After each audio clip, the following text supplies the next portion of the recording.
Hello, everyone. I have had around 1,000 individuals request for me to do the box and manual reading for the official Dungeons & Dragons Eye of the Beholder game for the Sega CD.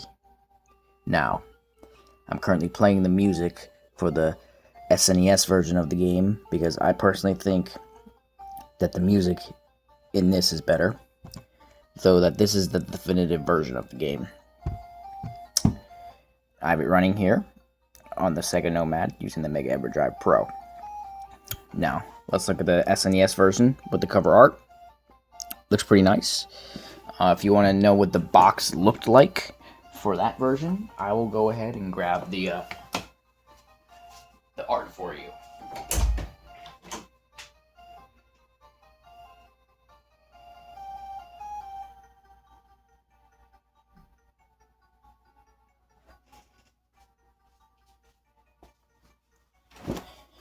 This is what the box looked like for the SNES version.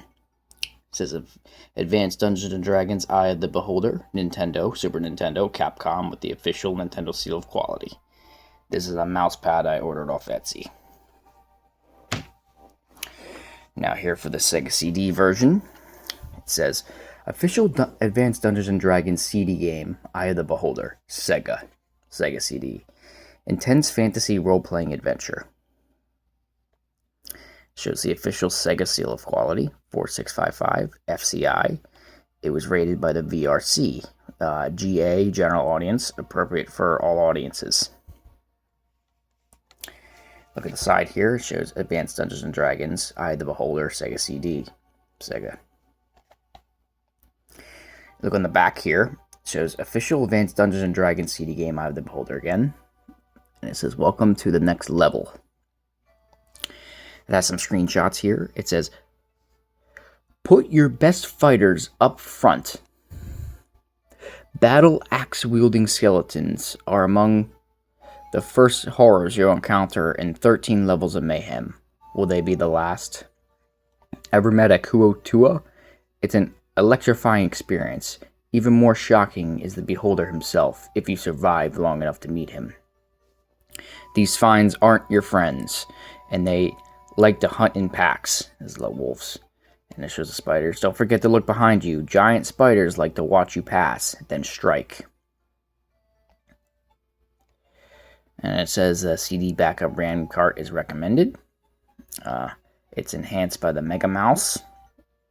TSP says Strategic Simulations Inc. One player, Pony Canyon Inc. And then that's the barcode. 0 and 7 on the sides. The number is 10086046555. Manufactured in the USA, and then it's got some patent information, some warnings, and some legal stuff.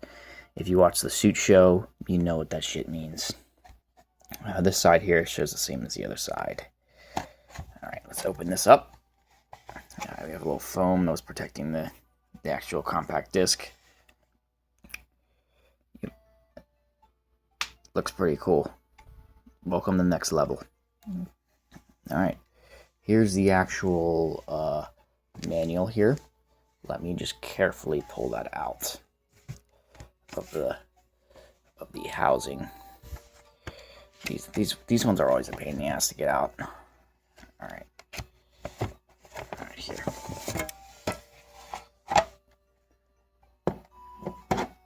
Keep that there for looking good.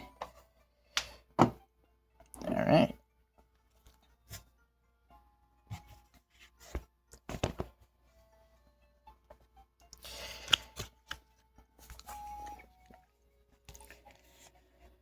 The back shows a CD RAM cart advertisement.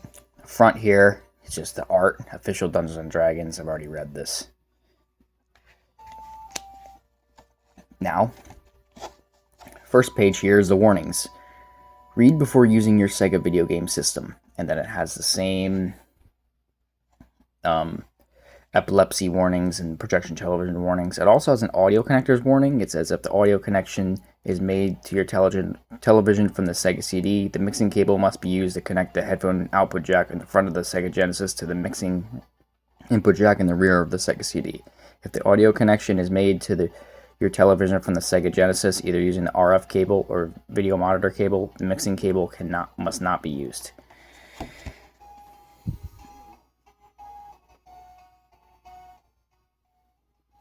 Alright, and then it shows the table of contents. Page 2 has the Eye of the Beholder world. Page 3 has starting up. Page 3 also has backup memory.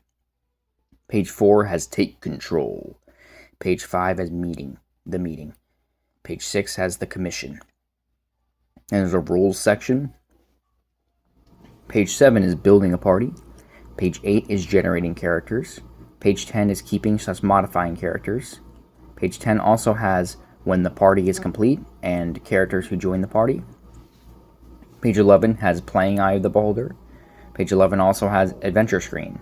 Page 14 has the equipment screen, and page 15 has the character screen. Page 17 has the camp menu. Page 19 has actions. There's a reference section. Page 23 is characters. Page 24 is races. Page 27 has classes. Page 30 goes over the alignment. Page 31 has ability scores. And page 32 has other statistics. There's a section for Waterdeep. Page 33 has its history. Page 38 has bestiary. And page 46 has tables. Eye of the Beholder. The Eye of the Beholder world.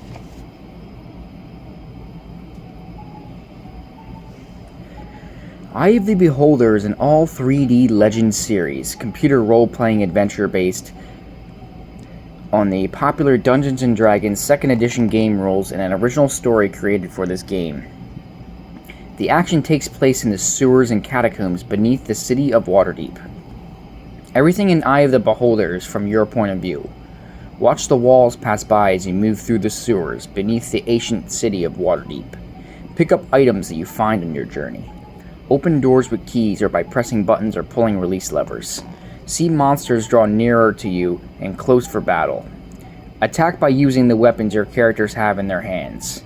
Cast spells by using your cleric's or paladin's holy symbols and your mage's spellbook icons. Those in the front of the party may attack with weapons such as swords and maces, while characters in the rear may attack with spells or ranged weapons such as bows. A key to playing Eye of the Beholder is understanding the difference between take, use, and select. Taking involves actions such as picking up or dropping items. Using involves actions such as attacking monsters with weapons or indicating that a cleric or mage wishes to cast a spell. You can only use items from the main adventure screen. Selecting involves choosing buttons such as spell level buttons or the camp button, or choosing from lists such as picking spells to cast or memorize. Sega CD has a little skeleton icon. Starting up. 1. Set up your Sega CD and Sega Genesis systems and plug in Control Pad 1. 2. Turn on your TV or monitor, and then turn on your Genesis. The Sega CD logo appears. Note, if nothing appears on screen, turn the system off, make sure it's set up correctly, and then turn it on again. 3. Open the disc tray or CD door. Place the game disc into the disc tray, label side up. Close the tray or CD door. 4. If the Sega CD logo is on screen, press start to begin the game.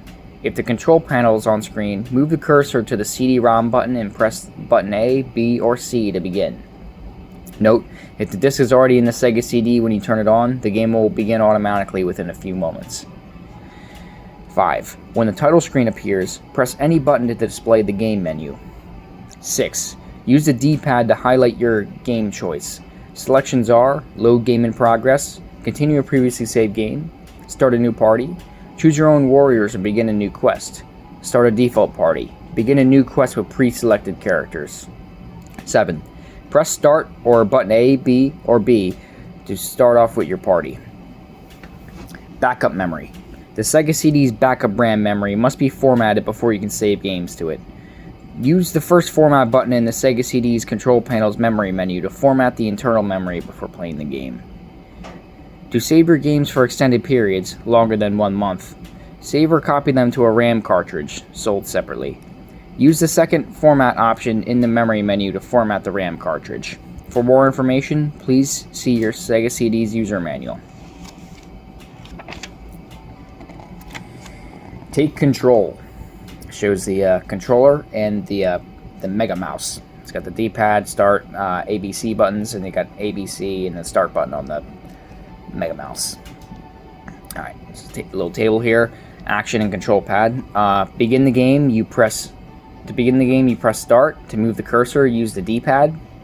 To move the character, place the cursor in a direction arrow and press B button, a button A or B. To see character inventory, move the cursor to a character portrait and press button A or B. To pick up weapons or items, move them between characters, you press button A. To attack, you move the cursor to the character's weapon and press the button B. To speed up the cursor, use button C for the control pad. Now for the Mega Mouse, to begin the game, you press button A or C. To move the cursor, you roll the Mega Mouse. To move the character, place the cursor on the direction arrow and press button A or C. To see the character inventory, you move the cursor to a character portrait and press button A or C. To pick up weapons or items, or move them between characters, press button A. And to attack, you move the cursor to a character's weapon and press the button C. Note, the B button has no function using the Mega Mouse. The meeting. Pergerion, the Chief Lord of Waterdeep, has called the party to a meeting and gives you the following letter. Pergerion. I have investigated your concerns, my friend, and I'm afraid that the news is not good. More than that, it is maddening and frustrating. The signs of evil are clear, as you know, and growing. Before I left, I heard rumors of assassins in the city, by Tyr and Waterdeep. I am not sure of what to believe anymore. I visited both Am and Kalimshan. These cities have given us trouble in the past. I suspected that our problems now might be their doing, but I find no evidence of it. My informants seem clear on this point that, at least, none have even heard of our elusive Xanathar. No, these traces of evil are not from outside Waterdeep, but from within. Or perhaps below? My magic did detect the evil, but it's not its source. All of our attempts to find its cause have been for naught. The only thing we have learned is that the name Xanathar recurs with grave persistence. Where we have not looked, Paled Insun, my friend, where is it the city at watch never patrol?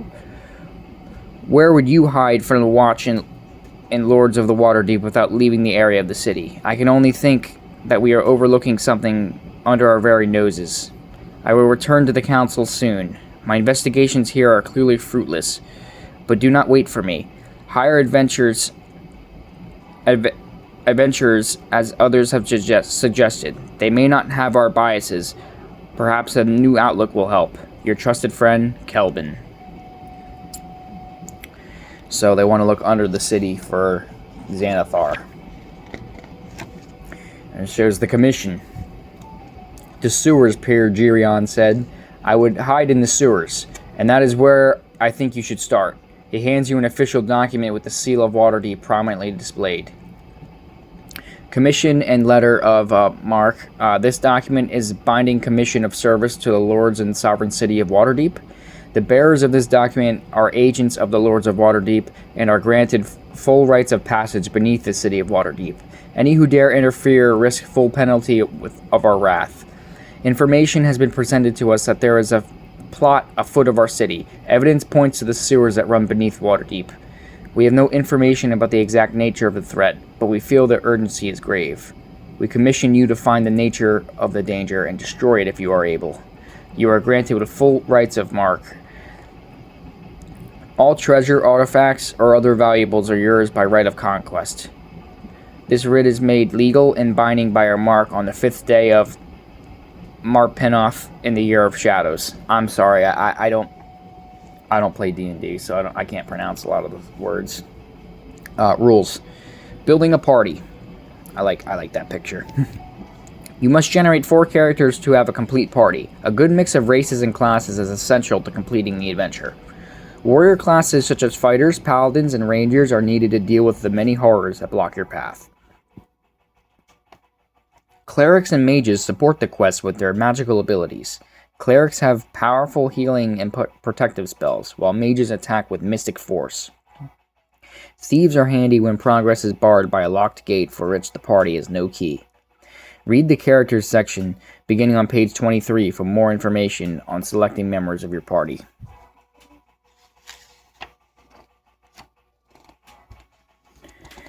Alright, generating characters. Character boxes, play button, and selection window.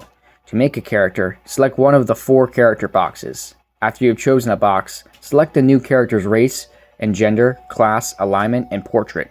Generally, you can change your last choice by selecting the back button on the bottom right of the screen. Races. There are 6 races or species to choose from. You have human, halfling, half-elf, elf, gnome, and dwarf. Each race has unique advantages and characteristics. Different races are eligible for different classes, and each has unique modifiers to attributes such as strength or wisdom. For more information, see races on page 24. Classes. Classes are occupations. There are 6 basic classes. Some races have the option of having more than one class simultaneously. There is fighter, ranger, paladin, mage, cleric, and thief. A variety of classes is needed in a party to supply all of the skills required for the adventure. Paladins will not join parties with evil characters. For more information, see classes on page 27. Alignment. Alignment is the philosophy by which a character lives and deals with the world. There are 9 possible alignments, although a character class may limit the selection. Paladins, for example, can only be lawful good. The choices are lawful good, neutral good, chaotic good, lawful neutral, true neutral, chaotic neutral, lawful evil, neutral evil, and chaotic evil. Evil characters cannot join parties with paladins. If you already have a paladin, you cannot generate an evil character. For more information, see alignment on page 30. Portrait. You must select the picture or character portrait that represents the character in the game. During the game, the position of the portrait on the screen indicates if a character is in the front or rear ranks of the party. See the portrait to examine that character's equipment screens. Select the arrows to display the sets of portraits, and then select your character's portrait. Ability scores. Ability scores are generated for your character after you select the character's portrait. These are a summary of your character's natural abilities and faculties. Each character has the following scores: strength, intelligence, wisdom, dexterity, constitution, and charisma. These scores can be modified or generated again after you select a portrait for the character. For more information, see ability scores beginning on page 31. Keeping/modifying characters. After ability scores are generated, you'll see 4 options to keep or modify your character. These options are reroll, modify, faces, and keep. Reroll generates a new set of ability scores for the character. Modify lets you selectively change the character's ability scores and hit points to match a favorite D&D game character, for example. After selecting modify, select the score to change, and then select the plus or minus button to alter the score. Press the OK button when you are finished. So you could just give them all max stats if you want. Faces. Returns to the portrait selection option. Keep. Accepts the character into the party. Name your character after selecting keep, and the new character will join the adventuring party when the party is complete.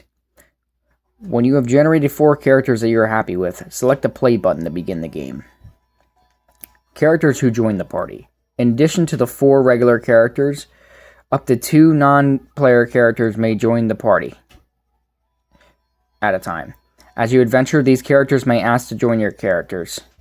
If you accept, they join and act as any other characters under your control. Occasionally, non-player characters offer advice or give you information. They may leave your party, or you can drop them at any time. See Camp Menu on pages 17 and 18. Playing Eye of the Beholder. You have the adventure screen here with the cool looking screenshot there. One's a 3D window. This is the window to the world. Here you can see the area around your party, items lying in the dungeon, and attacking monsters. 2 is the gate. Gates occasionally block your path. Each gate may be different. For example, some can open simply by pulling a lever or pressing a button. Others may require using a key or lockpick. 3. Button. Buttons and levers can be found on the walls near some gates. 4. Item. Treasure, food, weapons, and other items can be found throughout the dungeon. 5 is the direction arrows. These move and turn the party forward, backward, left, and right. 6 is the compass. This indicates the party's heading. Use the compass to maintain your orientation and to map the lower levels. This compass is replaced by the spell menu when characters cast spells. 7 is a name bar. Use this to exchange positions of the party members. Use one name bar and then another. The two party members will trade places. 8 is character portrait. Select this to choose a character or view his equipment. If the character portrait is grayed, the character is unconscious. If it is replaced by a skull, the character is dead. 9 is the hit point bar. This displays the character's current position. Color changes indicate the character's status. 10 is the front rank characters. These two characters are the only ones that can attack with melee weapons, swords, maces, and so on, or certain short range spells. Rear rank characters.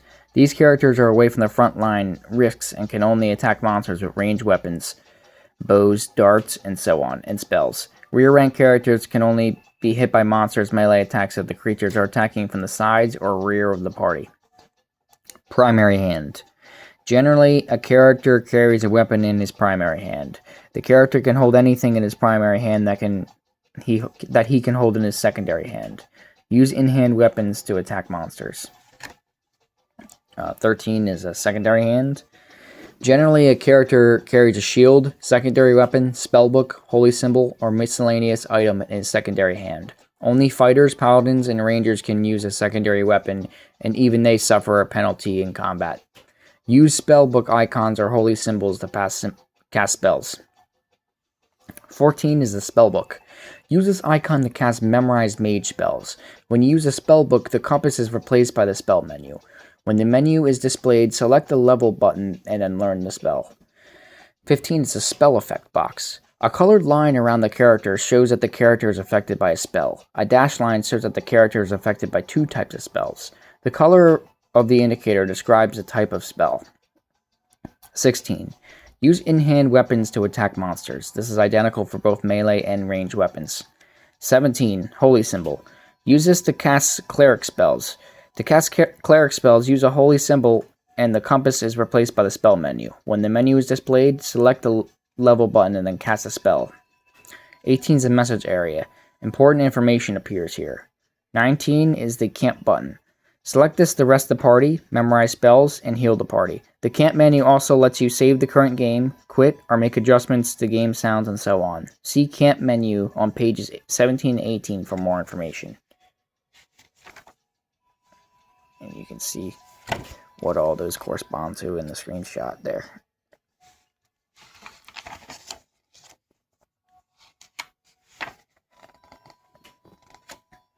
Alright.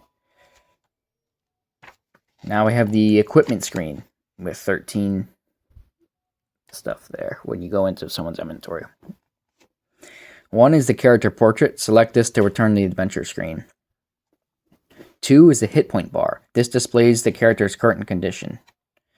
3 is the food bar. When a character has run out of food, he loses 1 hit point every 24 hours and cannot memorize or pray for spells. To remedy the situation, see Eat on page 20. Food packet. Food can be found in the dungeon. 5. Plate. Take food and select it on the plate to have the character eat. 6. Next/previous character buttons. Select these to view other characters' equipment. 7 is backpack. Items carried in the character's backpack are shown here. 8 is quiver. Indicates any arrows the character has. Select arrows over the quiver to fill it.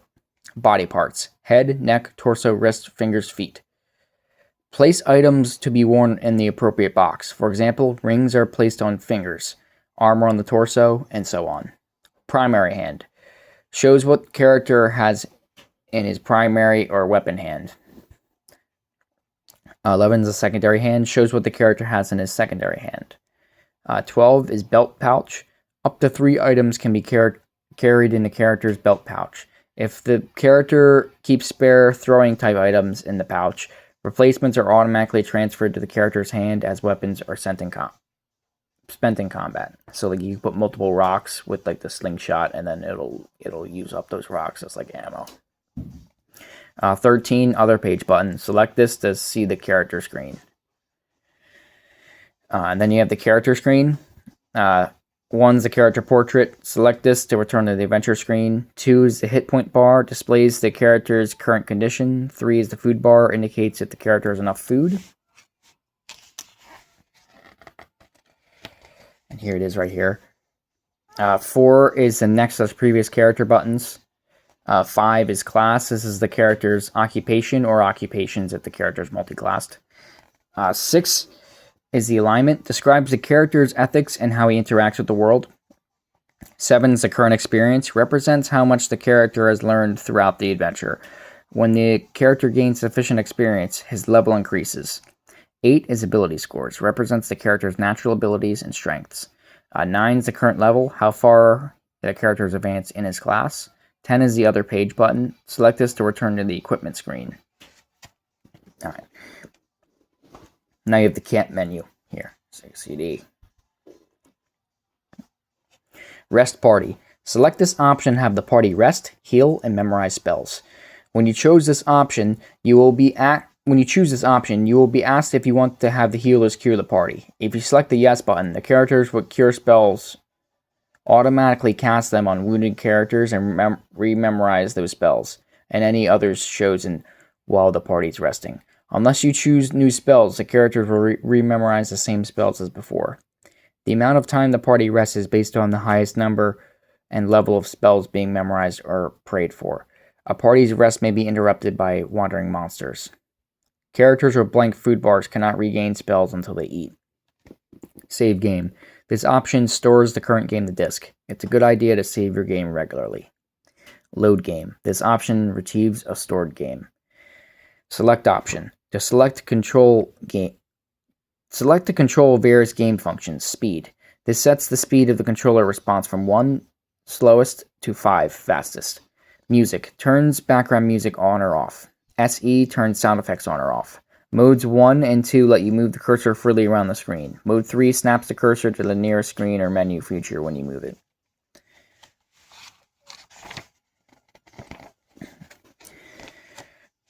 Memorize spells. Select this option or choose or examine the set of spells the mage will learn when he rests. The spells available menu will appear. Select spells to memorize.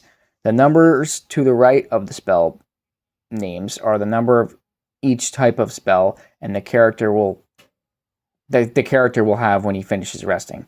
The highlighted numbers indicate unmemorized spells. Select the clear button to blank any unmemorized spell choices or a level button to choose the spells of another level. Select the exit button to end choices for that character. Pray for spells.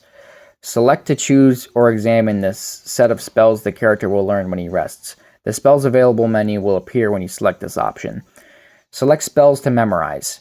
The numbers to the right of the spell names are the number of each type the spell the character will have when he finishes resting. Highlighted numbers are unmemorized spells. Select the clear button to blank any unmemorized spell choices or a level button to choose spells of another level. Select the exit button to end choices for that character. Scribe scrolls. Transfer spells from a scroll to a spell book. After selecting Scribe, you'll see a list of spells on scrolls. Drop character. Use this option. This option lets you order a non-player character who has joined the party during the adventure to leave the party. See characters who joined the party on page 10. Exit. Select this button to leave the camp menu. Alright. Here we have actions. This section describes how to perform actions in the game. The basic parts of each action are take, use, and select functions. In hand refers to items in either the primary or secondary hand. You can only use items from the adventure screen. Attack monster. To attack monsters, use a character's in-hand weapons. Only the front rank characters can attack with melee weapons, swords, maces, and so on, and the monster must be visible in the 3D window. Characters in the rear ranks can attack with ranged weapons, bows, darts, and so on. After you have attacked with the weapon, it is grayed until it is ready again. Camp. Selecting the camp button on the bottom right side of the screen. Camp gives you options to save the game, turn sounds on and off, and have spellcasters memorize spells and more. Cast Cleric spell. Use the character's in-hand holy symbol. The holy symbol in the character's secondary hand can be in the character's secondary hand. Select the spell level button from the spell menu and then the spell to cast. Select target characters for any spells that affects members of the party. Attack spells can only be launched at monsters that are visible in the 3D window.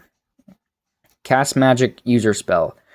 Use the character's in-hand spellbook icon. The spellbook can be in the mage's secondary hand. Select the spell level from the spell menu and then select the spell to cast. Select target characters for any spell that affects members of the party. Attack spells can be only launched at monsters that are visible in the 3D window. Cast a cleric scroll spell. Use an in-hand scroll. The scroll is consumed when the spell is released and lost forever.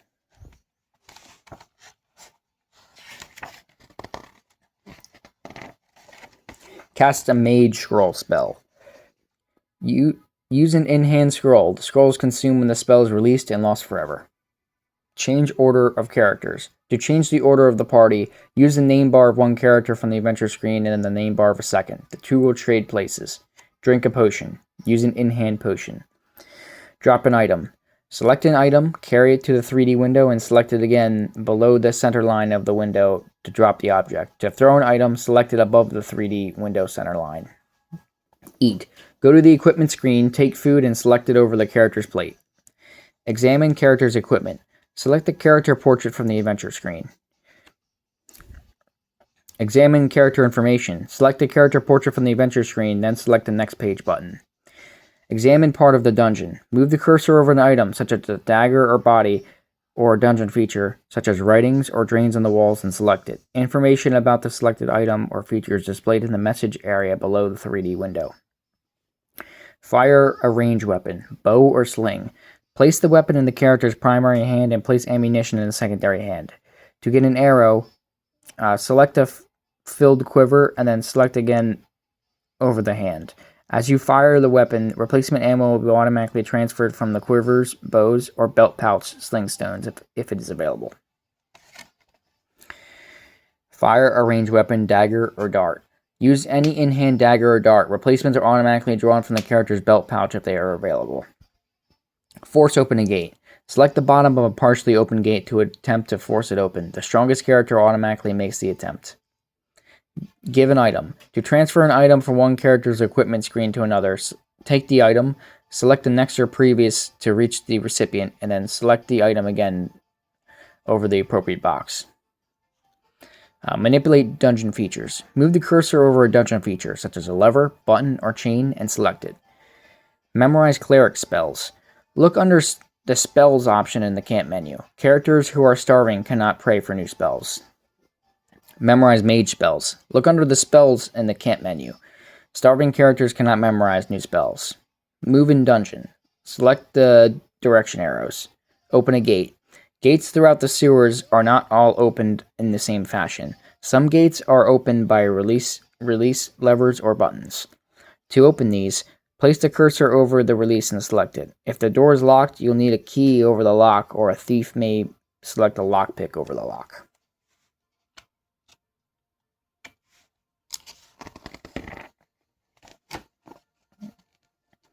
Pick a lock. To pick a lock, take the thief's lockpick and select it over the lock. The thief character will automatically attempt to disarm any traps he finds in the lock.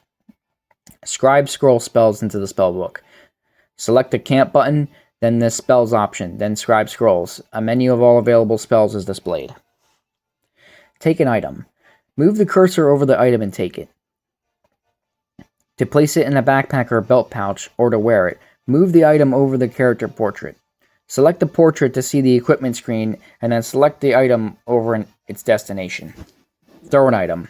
Select an item, carry it to the 3D window, and select it again. Above the center line of the window to throw the object. So select it again above the center line of the window, and then you'll throw it. To drop an item, select it below the 3D window center line. This type of throwing is not the same as throwing a dart or dagger, which is described under fire or ranged weapon. Turn undead. Paladins of 3rd level or higher and all clerics automatically attempt to turn any visible undead. Undead approaching the party from the back sides are unaffected until the adventurers turn to face them. Unlock a gate. To unlock a gate, take a key and select it over the lock. Wear an item. To wear an item such as armor, helmet, or a ring, take the item and place it in the appropriate box on the equipment screen. To get to the equipment screen from the adventure screen, move the item over the character portrait and select the picture. Reference. Characters. Your adventuring party is made up of up to 6 characters, each with his or her own unique strengths or weaknesses. Every character is a race, class, and set of attribute scores. Race is the character's species. There are 6 races to choose from: dwarf, elf, gnome, half-elf, halfling, and human. Class is the character's occupation. Some races can have more than one class simultaneously. These are called multi-class characters. The basic choices of classes are cleric, fighter, mage, paladin, thief, and multi-class. Attribute scores define the character's physical and mental prowess. They are strength, dexterity, intelligence, wisdom, and charisma.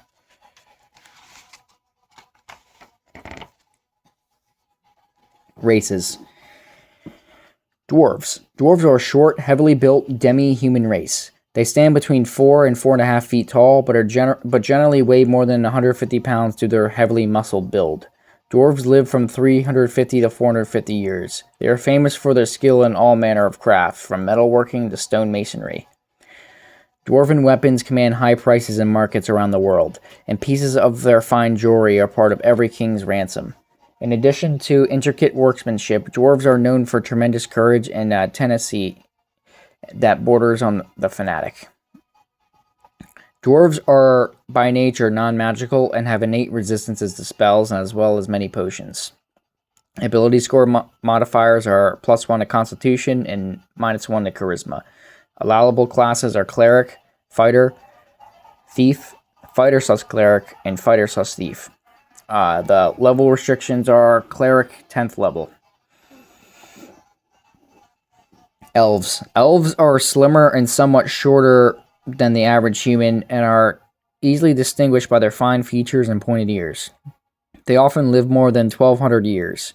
Elves do not like the confines of civilization. They delight in natural beauty, singing, and carefree free playing.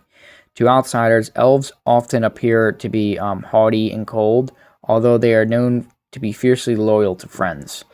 Elves of all classes are taught archery from a young age and receive a +1 bonus with any type of bow, and long or short swords. Elves are resistant to many type of sleep or charm spell. The ability score modifiers are +1 to Dexterity, -1 to Constitution. The allowable classes are Cleric, Fighter, Mage, Ranger, Thief, Fighter/Mage, Fighter/Thief, Mage/Thief, Fighter/Mage/Thief, and there's no level restrictions. Gnomes. Gnomes are a distant kin of the dwarves, although the latter are loath to admit the relation. Gnomes typically live to around 600 years old. Where dwarves are taciturn and hardworking, the gnomes are more carefree and lively. Never turn your back on a gnome, however. They are diabolical and enthusiastic practical jokers. Gnomes are fairly magic resistant and gain a +1 combat bonus against kobolds. Ability score modifiers: +1 to Intelligence, -1 to Wisdom. Allowable classes are Cleric, Fighter, Thief, Cleric/Thief, Fighter/Cleric, and Fighter/Thief. The level restrictions are Cleric 9th level. Half-elves. Half-elves inherit several advantages from their mixed parentage. They resemble their elvish parents in facial appearance, but half-elves are taller and heavier than most elves, approaching human norms. While not as long-lived as true elves, they live on average about 250 years. For the most part, half-elves can travel and mingle in both elvish and human company, although they rarely are truly accepted in either. Half-elves have the greatest selection of class combinations of any of the races. They inherit an innate resistance to sleep and charm spells, but to a lesser extent than the full-blooded elves. Ability score modifiers, none. The allowable classes are Cleric, Fighter, Mage, Ranger, Thief, Fighter/Cleric, Fighter/Thief, Fighter/Mage, Cleric/Fighter, Cleric/Mage, Thief/Mage, Fighter/Mage/Cleric, and Fighter/Mage/Thief, and there's no level restrictions.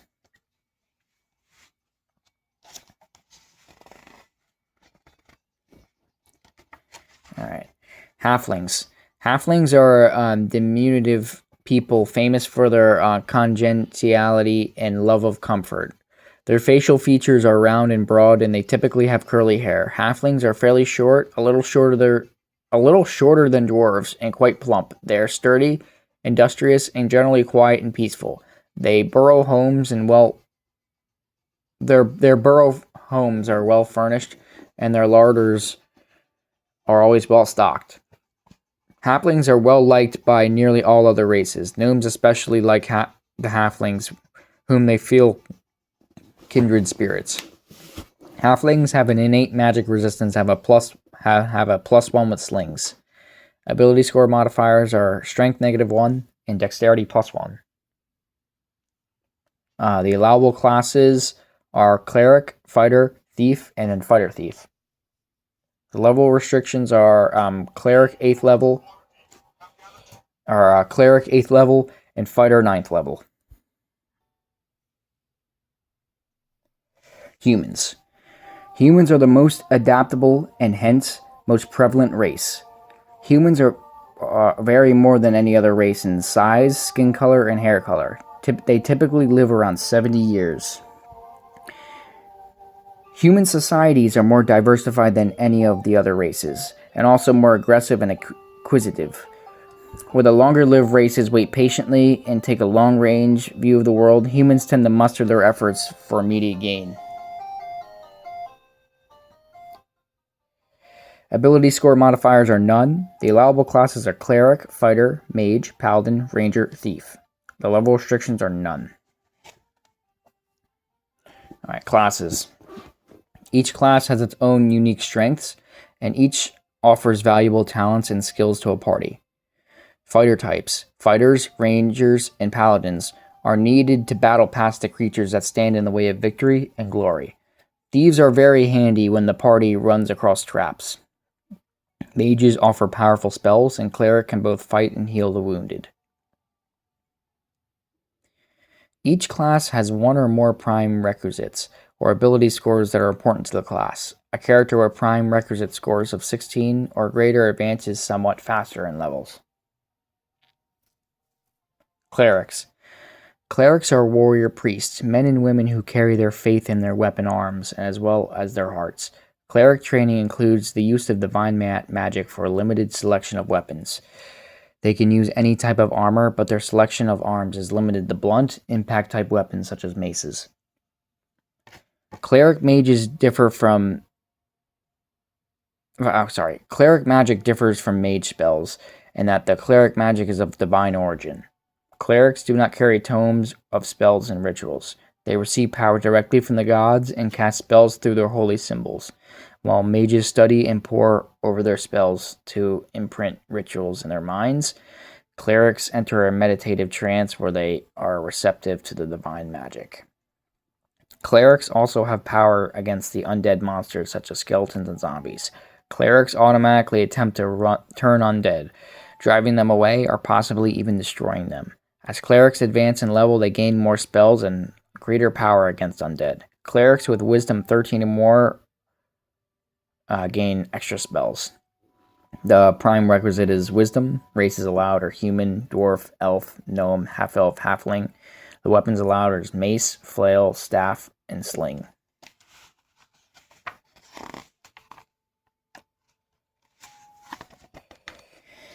Alright, fighters. Fighters are warriors, experts in weapon skills and battle tactics. Weapon training includes use and maintenance of all manner of weapons and armor. Fighters can use any type of armor or weapon without restriction. Whether for glory or profit, fighters can be found in the thickest parts of battles. where only skill and bravery triumph. Fighters cannot cast any type of magical spell, nor would they, as a rule, want to, preferring to rely on a strong sword arm. They can use any type of magical weapon or armor and magic items such as rings and gauntlets. Fighters gain speed as well as skill when they go up in levels. High-level fighter types including fighters, paladins, and rangers are able to attack more often with melee weapons such as swords and other types of characters. The prime requisite strength. All races are allowed and all weapons are allowed. Mages. Mages are individuals trained in the arcane and mysterious secrets of magic and spellcasting gestures. Mages tend to be poor fighters, preferring to rely on their intellect and magical abilities. While warriors and clerics may charge to the force of battle, mages tend to hang back and pummel foes with mystic attacks. Mages tend to be reclusive and spend most of their time researching new spells and ancient magical lore. Mages cannot wear any type of armor. This is because they have no training or aptitude for martial skills, and armor is restricted and interferes with some spellcasting. Also, because their lack of martial inclination, mages are severely limited in weapons that they can use. Mages can become very powerful as they increase in level. The prime requisite is intelligence. The races are allowed a human, elf, and half-elf. The weapons allowed that are dagger, staff, and dart for mages. Paladins. Paladins are elite warriors who battle in the name of truth and justice. Lawfulness and good deeds are in their meat and drink, and they lead lives of chaste piety. I don't know.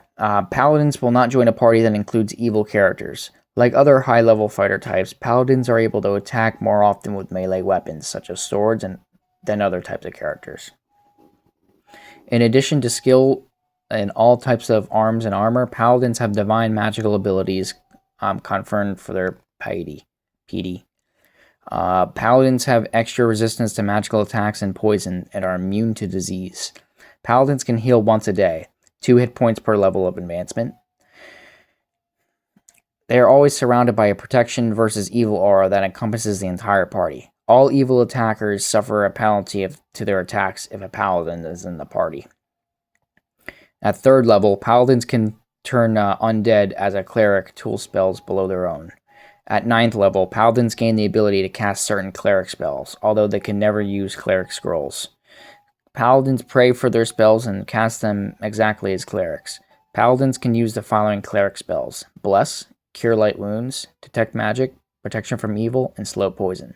The prime requisites are Strength and Charisma. The races allowed is only human, and weapons allowed is all. Rangers. Rangers are trained hunters, trackers, and woodsmen. They are taught to live as much as their wits and skills by their swords and bows. Like fighters, rangers can use any type of weapon or armor, although heavy armor interferes with their special abilities. When wearing studded armor or lighter armor, rangers can fight with weapons in both hands without any penalties. Like other high-level fighter types, rangers are able to attack more often with melee weapons such as swords than other types of characters. The prime requisites are strength, dexterity, wisdom. The races allowed are human, elf, and half-elf, and all weapons are allowed.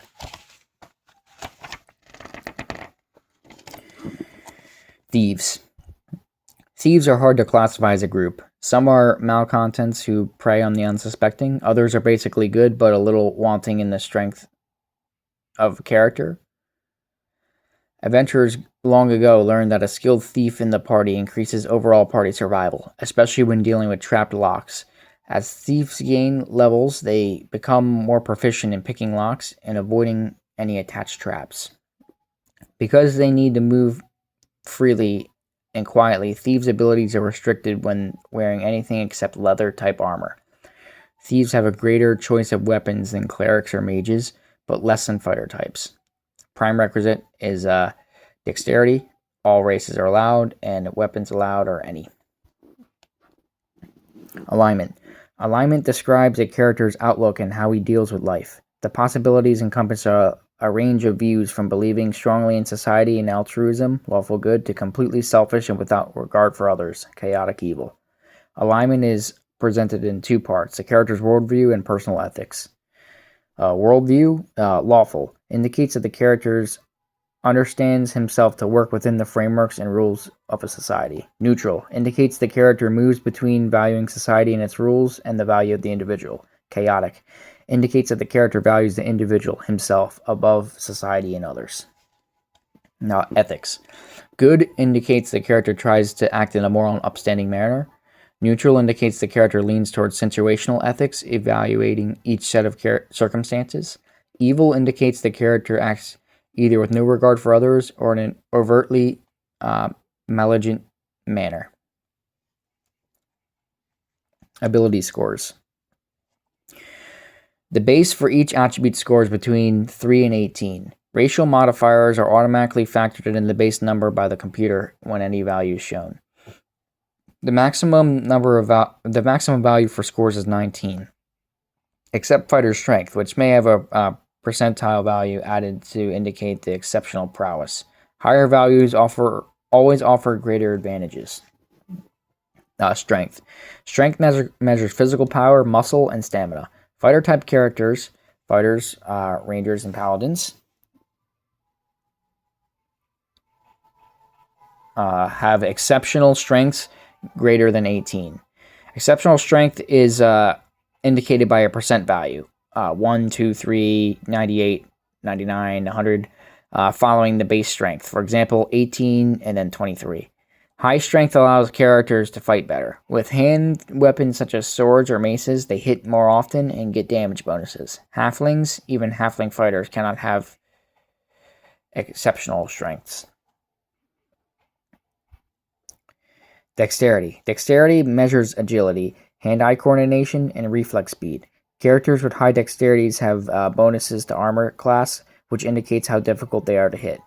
Good dexterity also gives bonuses when using missile weapons such as bows or slings. A dexterity of 16 or higher counters some of the minuses fighters suffer when using weapons in both hands. Constitution. Constitution measures fitness, health, and physical toughness. High constitution increases the number of hit points a character gets. Hit points measure how difficult a character is to incapacitate or kill.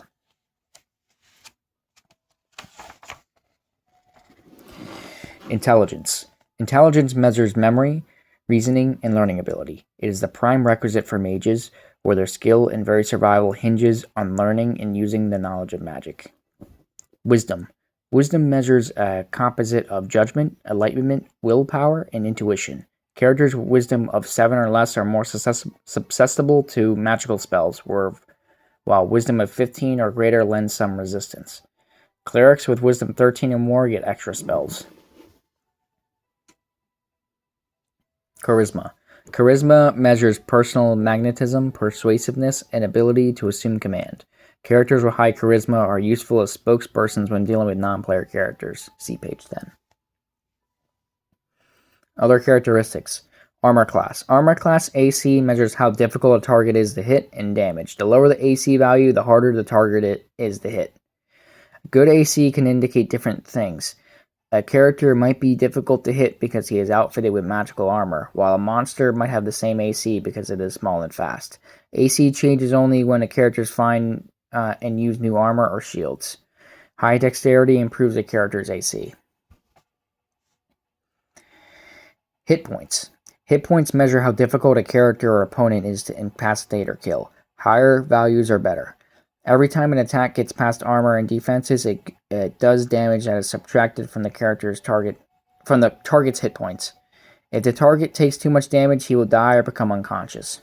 Experience points. Experience points, EXP, measure how much a character has accomplished. Alright. Now you have Waterdeep history, the early years. 1,000 years ago, the city of Waterdeep was merely a stopover for merchant ships trading in the northern lands. The scattered human tribes would come to the coast and trade furs for travelers' baubles, metal weapons, and tools. If trading was poor, the merchant ships would hole up in the deep bay, and their holds with lumber would cut their losses. Several local tribes came to settle and farm the clear-cut lands. A year-round trading settlement soon grew along the shores. Soon, the new wealth spawned a battleground. Warrior tribes raided the farms. Warlords waged battles for domination of the coveted trading base and fertile fields. Finally, a chieftain named Nimar seized the farms and the ramshackle docks and buildings of the trading enclave. Nimar ordered a long palisade and earthen embankments built around the trading enclave. The following spring, the newly fortified community repelled several pirate and tribal raids and began to prosper.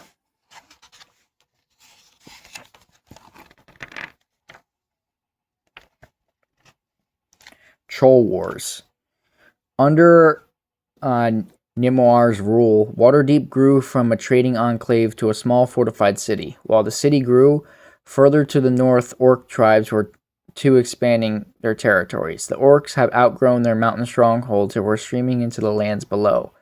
Dwarves and elves took the worst of the onslaught, with the occasional orc raids troubling the scattered human tribes or the new city of Waterdeep. The real threat was the tribes that the orcs push had displaced and driven south, most notably Everlasting Ones, as trolls were then called. Nimar died of old age at the beginning of this war. The young warlords who followed the old leader led the men of Waterdeep in valiant defense. The city swelled with refugees seeking the high walls of safety. The struggles continued in stalemate for a decade, until a youthful northern mage named Agharion helped tip the balance. The Everlasting Ones were destroyed or scattered. Fearing further attacks, the men of the city raised a small keep on the slopes of Mount Waterdeep. The keep commanded all land approaches to the city. Any troll attackers would be met with a deadly rain of fire arrows. Many of who had moved to the city for safety during the Troll Wars stayed on and expanded the walls several times to encompass new farms. First Lords of Waterdeep. After the Troll Wars, the free city of Waterdeep was ruled by warlords. The young mage, Agharion, gained knowledge and power until he became a great mage. Somewhere in his studies or travels, he discovered a supply of potions of longevity. The never-aging wizard offered his wisdom and experience and became a fixture in Waterdeep politics. In his 112th year, Agharion had a falling out with Rowlor, the Lord of Waterdeep. Rowlor wanted to use the city's great wealth and force of arms to wage a war of conquest. Agharion defied the warlord in public before a large gathering of citizens and officials. When Rowlor ordered the wizard bound and imprisoned, Agharion rose into the air, out of reach of the guards and the angered warlord. When Rowlor drew his weapon and attacked the wizard, Agharion answered affront by changing the sword into a venomous viper. The warlord was bitten and died in writhing agony. Agharion gathered all the captains of Waterdeep and all the great families. While runners were sent to bring them to the palace, flames roared and crackled around the warlord's empty throne. When the last of the attendants arrived, Agharion gestured and the flames disappeared, leaving the seat unharmed. The wizard sat on the throne and declared himself the first Lord of Waterdeep, proclaiming that henceforth wisdom and not armed force would rule in the city. Agharion assembled the first lords. Each had an equal vote, even the powerful wizard. When they appeared in the public, the lords went hooded, and their identities were kept secret. The lords were to be above petty politicking and influence, and together their word was supreme law. That's some aura right there, I'm not gonna lie. Guildmasters' War. Agharion and the other lords ruled well and wisely for 200 years. The lords directed that roads be built, guilds were formed to regulate the burgeoning trades and crafts for which the city was becoming famous. The city grew fivefold and walls were expanded twice more during this time.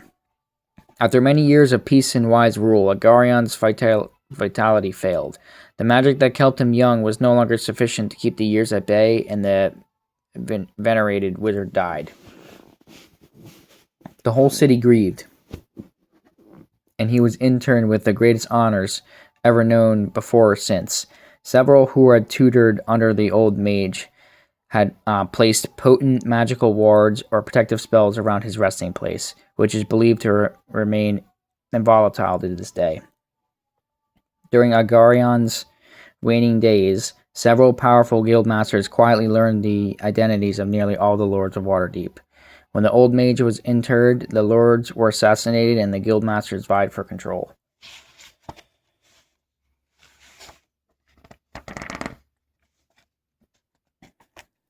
The guildmasters ruled for 6 short, bloody years. All but 2 of the original masters were slain. Only Lord Gilde, master of the shipwrights, and Elihim Zor of the gem cutters ruled. Those 2 ruthless manipulators were evenly matched foes, and the city suffered under their incessant maneuvering and conflict. Open warfare between the factional forces was common. At length, they both sickened of the bloodshed and formed a truce. 2 thrones were set in Castle Waterdeep, and from them the 2 lords magister, as they were called, argued and issued decrees.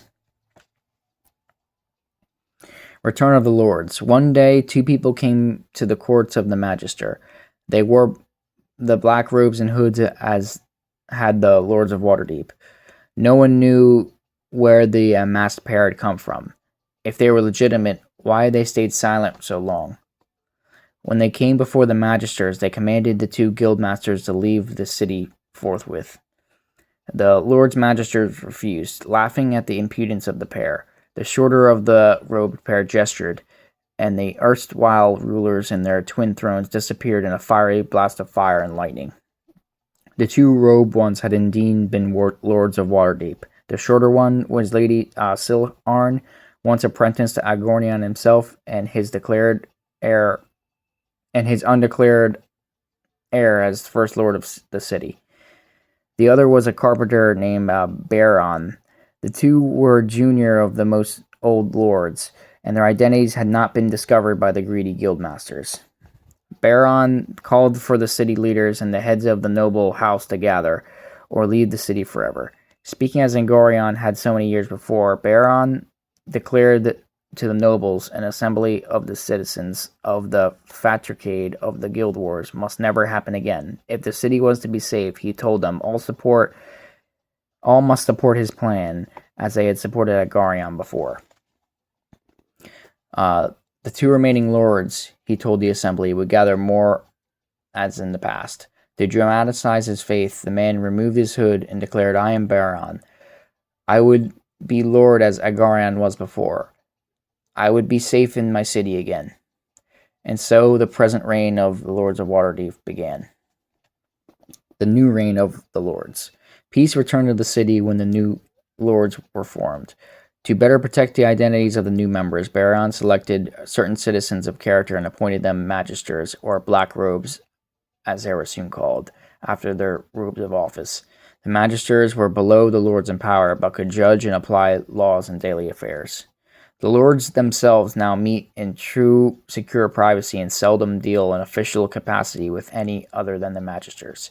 Slowly, the people of Waterdeep came to fully accept that the new reign would be a long-lasting and just rule. Waterdeep has grown to unrivaled might and respect, truly deserving the title, the Crown of the North. Crown of the North. Damn, there's some politics here, man. The lords today. After the tradition of Agarion and Baron, the one lord always remains unmasked, to give the lords a public voice and face. The current chief lord is Pirgirion, also known as Paladinson, for his famous paladin father, Arthur, the Shining Knight. Paladinson is also the commander of the city watch and the warden of the guard. He speaks slowly and carefully, hiding a keen mind and a taciturn exterior. As always, rumors abound about the other lords' identities. Some say Paladinson's wizard friend and confidant Kelvin Arunson is surely a lord. Of course, the number of names bandied about is much greater than the actual number of lords.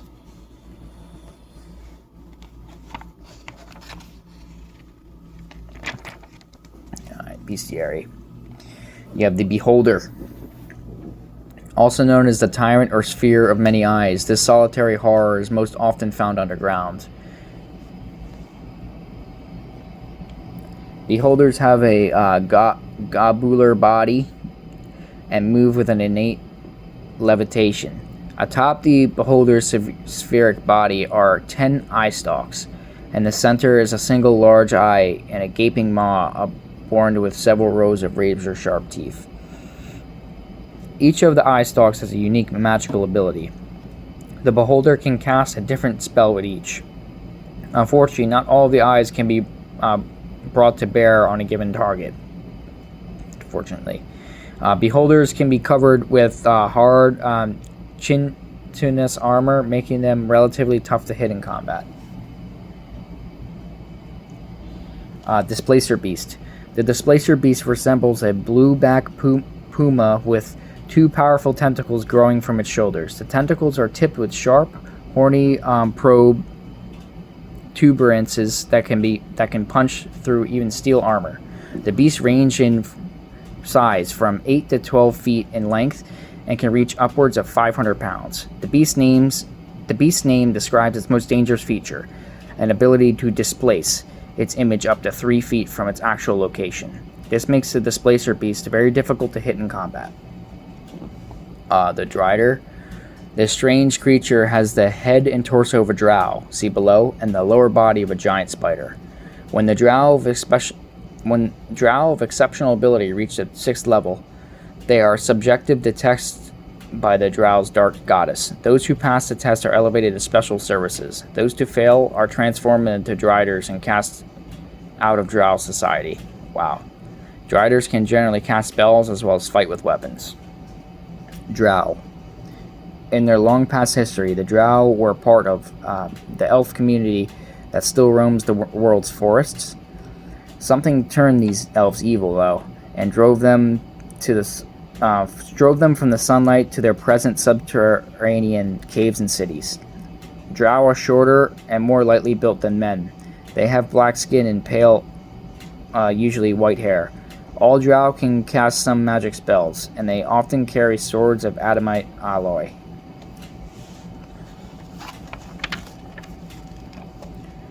Flind. This humanoid creature vaguely resembles a heavily muscled human with a canine head. Flind are of average intelligence and can be found both above ground and in caverns. Golem. A golem is an artificial creature animated by an elemental spirit. The process of creating a golem begins with the creation of a body made of stone, iron, clay, or even flesh. After the body has been assembled, the creator must undergo a lengthy ritual to bind the elemental to the body. Subordinate its will to its new master. The ritual is a closely guarded secret of a handful of powerful wizards. Golems are utterly fearless and battle with single-minded determination. Hellhound. The Hellhound's a very large, rust-red or brown beast with burning red eyes. The beast's markings, teeth, and tongue are soot black. The baying of a hellhound has been described as eerie, hollow, and disturbing. The beast attacks with flaming breath and piercing teeth. Kenku. These beings represent humanoid hawks with both arms and wings. Their height ranges from 5 to 7 feet. Their feathers predominantly brown with white underfeathers, and their eyes are brilliant yellow.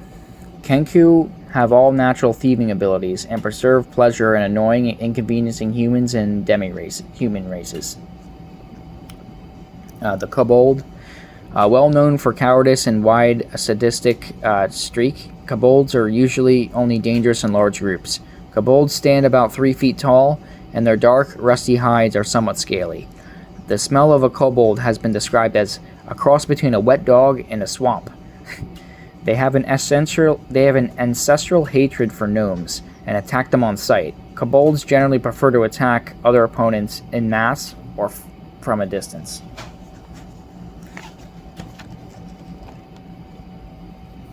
Kuotua.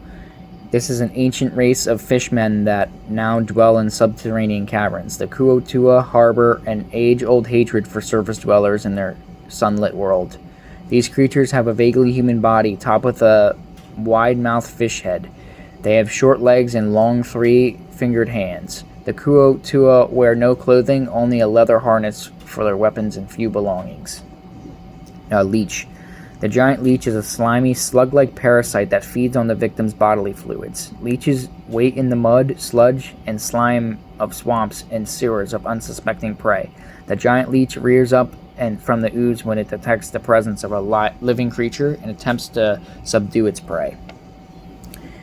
The mantis warrior, also called the tricrine.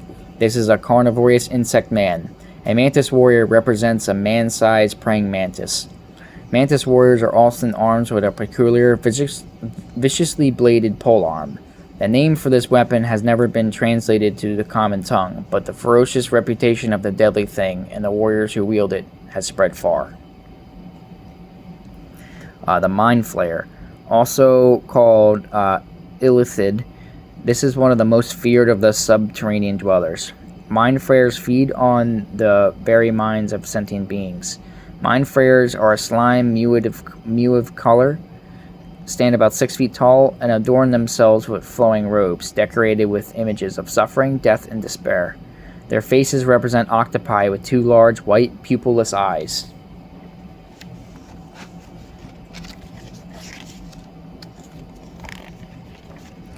Rust Monster. This is a subterranean creature with an appetite for metals of all kinds. Rust monsters are about 5 feet in length and have a long, armored tail and 2 prehensile antennae. The tail is tipped with a large paddle-like appendage. The creature is normally placid and inoffensive until it smells metal. Whenever the creature detects the scent of food, armor, weapons, and the like, it charges. Whenever the monster hits metal with its antennae, the metal corrodes and feeds the creature.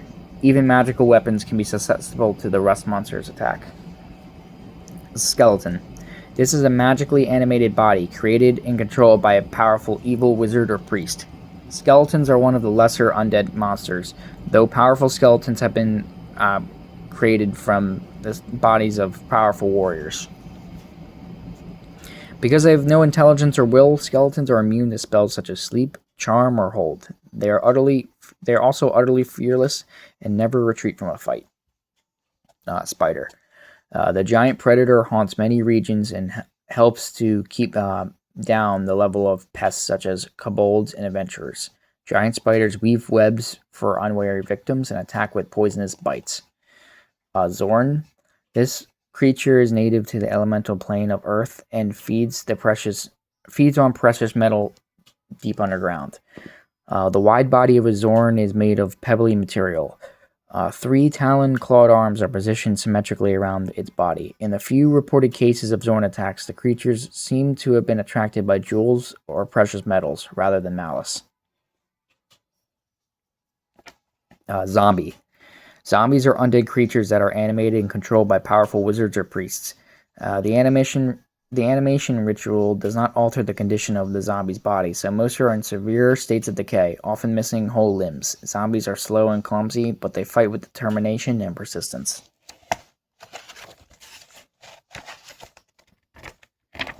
Here's the tables. The cleric experience tables, the level and XP to reach, and hit points. So level 1 has 1 to 8. Level 2, 1500. It's 1 to 8. All the way up to 225,000 is 1 to 8. And then once you reach level 10 with 100,000, you get plus 2. For fighter, once you reach level 10 with 500,000, you get plus 3. Everything else is 1 to 10. For mage, once you hit level 11 with 375,000, you get plus 1. Everything else is 1 to 4. Once you reach level 10 for a paladin, at 600,000 XP, you get plus 3 hit points. Everything else is 1 to 10. And then for the Ranger, you hit level 10 with 600,000 XP for +3 hit points. Everything else is 1 to 10. For the Thief, you hit level 11 with 100,000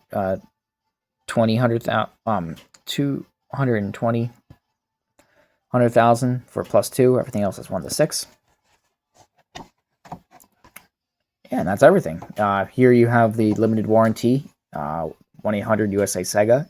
If you watch the Suit Show, you know what this shit means. You can send this paid postcard to Sega business mail so that you can, I guess so you can like give a review of the game. Wonder if you sent that in today. And then the back shows the Sega CD RAM cart. It says Sega CD. Why start back at the beginning every time you play?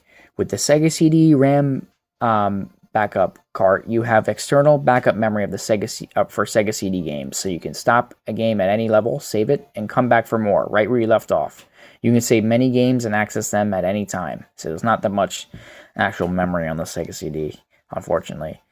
It says it provides 16 times more of the storage space than the Sega CD internal memory. Great for large games or when internal CD RAM is full, backup RAM is full. Easy to use, just insert the CD RAM cart into the generous cartridge slot and select save. For use with Sega CD games with a save option including Eye of the Beholder, Dark Wizard, Double Switch, Dracula Unleashed, Joe Montana's NFL Football, Jurassic Park, Prince of Persia, Prince Fighter, Racing Ages, Shadow of Atlantis, Sherlock Holmes, Consulting Detective, Sherlock Holmes Volume 2, Sonic CD, and then Tomcat Alley. CD backup RAM cart recommended. Look for this logo on new Sega CD games with save game capabilities. And then more Suit Show stuff in the bottom here. But yeah, man, that's the Eye of the Beholder box and manual reading for the Sega CD, and as well as having played the SNES and Sega CD OST in the background for that. All right. I hope you guys enjoyed this manual reading. It was very fun to do. And I also want to say something. I think that Toby is the best character in Naruto.